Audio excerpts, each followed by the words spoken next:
Bom, pessoal, bom dia. Então, começamos aí um novo capítulo na apostila. Página, tá aqui, ó, página 190. Deixa eu dar uma marcadinha para você. Página 130, né? Beleza? Então, vamos lá. Coordenadas cartesianas na reta e no plano, beleza? Só para lembrar, cartesiana vindo em homenagem ao René Descartes. Cartesiano, certo? Então, René Descartes, o trabalho dele, né? Então, em homenagem a ele, coordenadas cartesianas, né? De Cartes, né? René Descartes, beleza. Então, vamos lá. As coordenadas na reta. Então, sobre a reta numérica, a gente já trabalhou a reta numérica, certo? Então tá aqui a reta numérica. Numa reta, determina um ponto onde vai ser o zero e anota positivo para um lado, 3, 4, 5, né? Menos 1, menos 2, menos 3, menos 4, menos 5 e negativo para o outro. Então positivo para a direita, negativo para a esquerda. Beleza? Bom, continuando aqui. Lembrando, só um detalhe aí, ó, a reta real é contínua e infinita, certo? Infinita positivo para a direita e infinito negativo para a esquerda, certo? Beleza? E na reta, a gente pode falar em distância do número ao zero. E daí, quando a gente fala em distância do número ao zero, a distância do número positivo 4 ou do número negativo menos 4 é a mesma. Ele tem a mesma distância aqui para o zero. A mesma distância, certo? Ou se a gente pegar o 3 aqui, o 3 e o menos 3, mesma coisa, ó, a distância do menos 3 e do 3 é a mesma para o zero. Essa distância é a mesma, né? E daí, quando acontece isso, para a gente falar, né, o melhor para escrever, a gente utiliza o termo o módulo, né? Então, sempre que a gente coloca um número entre essas duas barras aí, ó, que vocês estão vendo, módulo, é porque a gente está querendo dizer distância ao zero. Então, daí, o módulo do número 3 vai ser o mesmo do número menos 3, porque os dois, como a gente viu lá, o 3 e o menos 3 têm a mesma distância para o zero, certo? É a mesma distância, certo? Daí quando a gente quer dizer isso, a gente usa módulo, beleza? Então por isso aqui, ó, tá falando que o módulo de 2 é 2, o módulo de menos 7 é 7, ou seja, qualquer número que esteja dentro do módulo, ele sai positivo, beleza? For fração é a mesma coisa, o módulo de 1/3 é 1/3 positivo, porque não existe distância negativa, então aqui fora do módulo só vai sair números positivos, ok? Beleza. Quando a gente trabalha com a ideia de intervalos, né? Os intervalos, a gente tem alguns tipos de intervalo. Ele pode ser um intervalo aberto para um infinito positivo, então perceba aqui, ó, quando ele é só, por exemplo, maior que 5, está dando no exemplo. Então, ele usa intervalo aberto e infinito positivo. A gente tem que marcar lá que ele está indo para o positivo. Quando acontece isso, o 5 não faz parte da resposta, ele só pode ser maior que 5.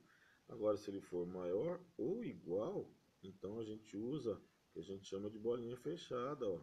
Então, a diferença da bolinha ali para o infinito positivo, então a gente marca também, por isso que está um pouquinho mais escura a parte aí, certo? Da seta, beleza? Joia. Ele pode ser também menor do que 5, ou seja, O 5 não faz parte, mas o que for menor do que ele está dentro do meu intervalo, da minha resposta.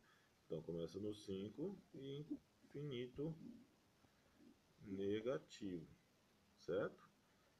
Beleza. Lembrando que se ele for menor ou igual, se tiver o termo igual também, qual é a diferença aqui geométrica no desenho da reta? A gente faz a bolinha fechada.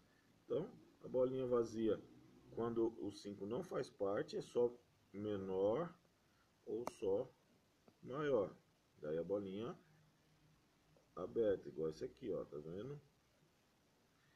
E se for menor ou igual, se tiver o termo igual, ou maior ou igual, aí tem que ser igual esse aqui, ó. Tem que ser bolinha cheia, ó. Beleza? Joia. Esse intervalo pode ser finito.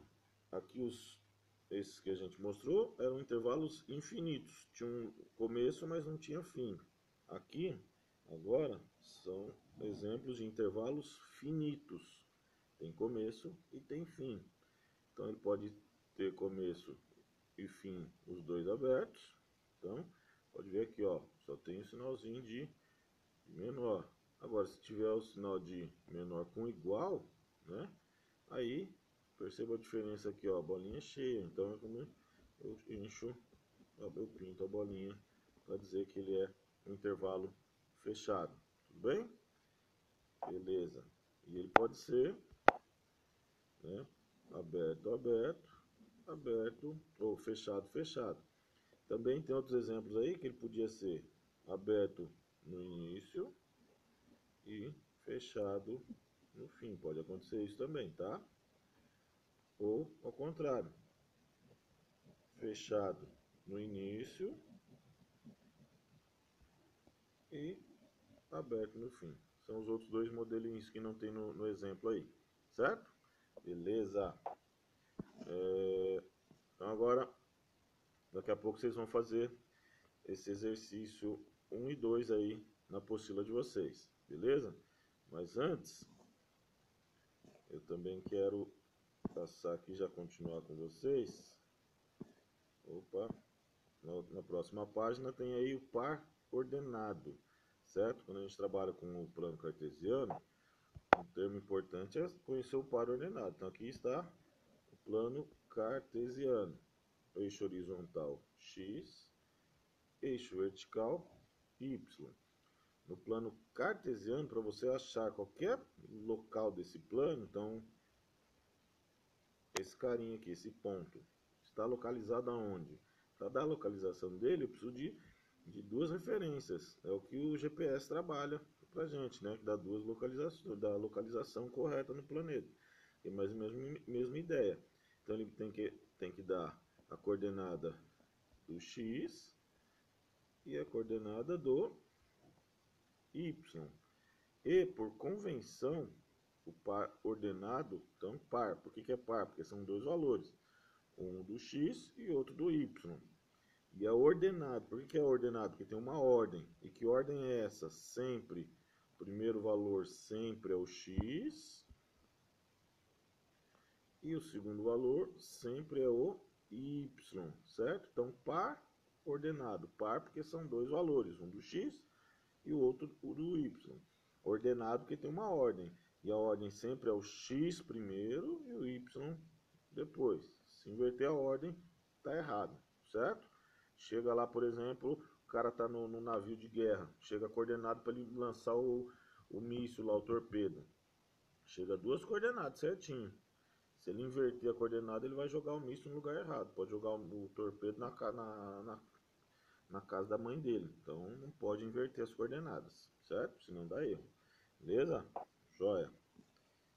Então, continuando aqui. E a gente vai fazer esse jogo, só dá para fazer em dupla. Então, quando a gente voltar, a gente vê se a gente consegue brincar esse jogo aqui. Ou que vocês têm na apostila, é a Batalha Naval. Que é legal brincar esse joguinho aqui.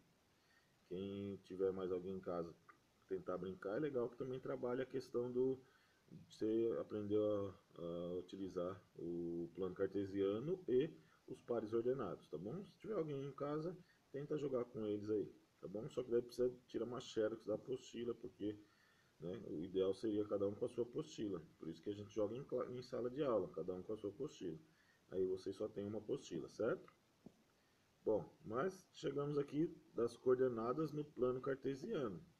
Então, a gente tem um plano, eu vou dar um zoom nele aqui, o plano que vocês têm na apostila de vocês, e a localização desses pontos no plano cartesiano. Então aqui, ó, ponto A. Onde está localizado ponto A? Né? Está localizado no x2, y3. Então, o ponto A, ele tem as coordenadas 2, 3, certo? Percebam que se eu invertesse, ó, se eu invertesse e procurasse, né, e colocasse o valor do y primeiro e depois o do x, mudaria a minha resposta. Onde ficaria esse ponto aqui? x3 com y2. Olha a diferença daqui para cá, ó, certo? Por isso que tem que tomar cuidado, prestar atenção na ordem, né? Par ordenado, precisa de ordem.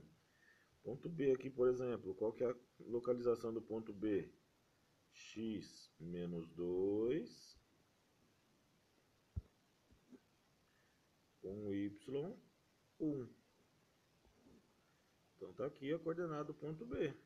Esse aqui é o ponto B, certo?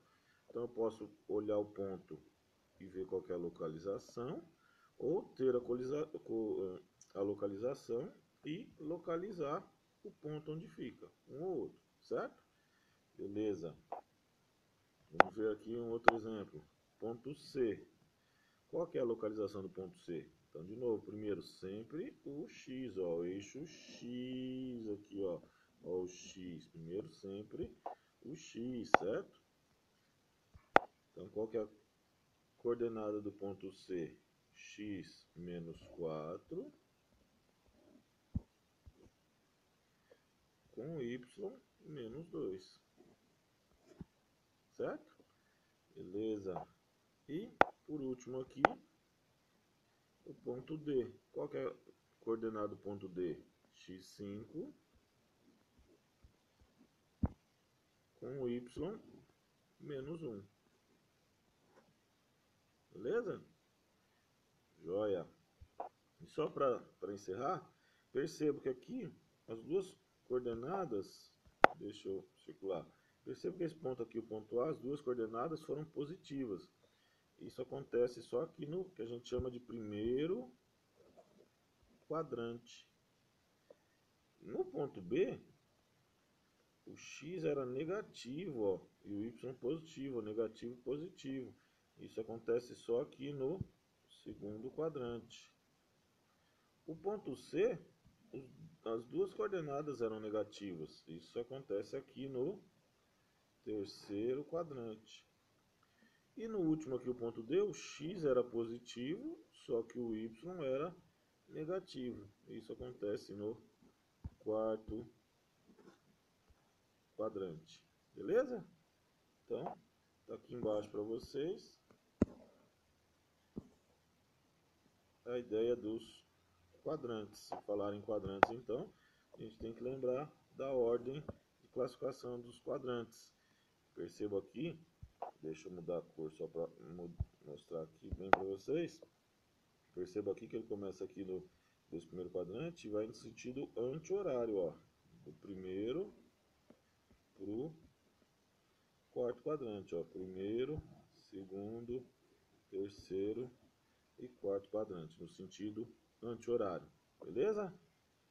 Joia. Então, além daqueles exercícios 1 e 2 que eu acabei de passar ali, na página anterior, vocês também vão fazer esse exercício 1 e 2, essas atividades 1 e 2 dessa página. Beleza? Estou aguardando lá no Classroom. Tchau, tchau.